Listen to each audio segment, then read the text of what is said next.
பிரசவத்திற்கு பிறகு உடல் ஆரோக்கியமாக இருக்கிறதுக்கும் எலும்புகள் பலமாக இருக்கிறதுக்கும் நம்ம கருப்பு உளுந்தங்களியே எடுத்துக்கலாம்.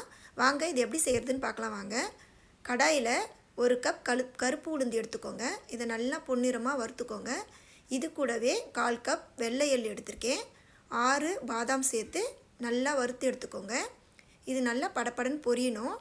ஒன்று எடுத்து நம்ம வாயில் போட்டு கடிக்கும் போது கடக்குன்னு சவுண்டு வரணும், அந்த அளவுக்கு வறுத்து எடுத்துக்கோங்க. இது ஒரு 2 நிமிஷம் போல் ஆறின பிறகு இதை ஒரு மிக்ஸி பவுலில் மாற்றிக்கோங்க. இதை நல்லா மையம் அரைச்சி எடுத்துகிட்டு வந்துடலாம்.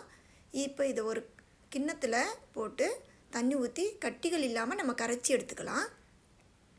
ஒரு கடாயில் நல்லெண்ணெய் 5 ஸ்பூன் விட்டு கரைச்ச விழுதை சேர்த்து நல்லா மிக்ஸ் பண்ணி விடுங்க. இது ஒரு கட்டித்தன்மை வரணும். அப்போ நம்ம உப்பு சேர்த்து அது கூடவே 1/4 கப் நாட்டு சக்கரை சேர்த்து நல்லா மிக்ஸ் பண்ணி எடுத்துக்கலாம். இது கூட தேவைன்னா ஏலக்காய் சேர்த்துக்கோங்க. நல்லா கலரி விட்டுக்கிட்டே இருக்கும்போது இது நல்லா கெட்டிப்பட்டு வரும். இப்போ இந்த ஸ்டேஜில் நம்ம இதை லோ ஃப்ளேமில் வச்சு ஒரு நிமிஷம் நம்ம கலரி விட்டுட்டு இறக்கிடலாம். இப்போ இதை ஒரு சர்விங் பிளேட்டுக்கு மாற்றிட்டு இதை எடுத்துக்கலாம். இது உடல் ஆரோக்கியத்துக்கு ரொம்ப நல்லது. இதில் நமது உடல் சோர்வை நீக்கும் பூஸ்டரும் கூட. இது போல் ரெசிபி நீங்கள் பார்க்க நம்ம சேனலை சப்ஸ்கிரைப் பண்ணிக்கோங்க, லைக் பண்ணுங்கள், ஷேர்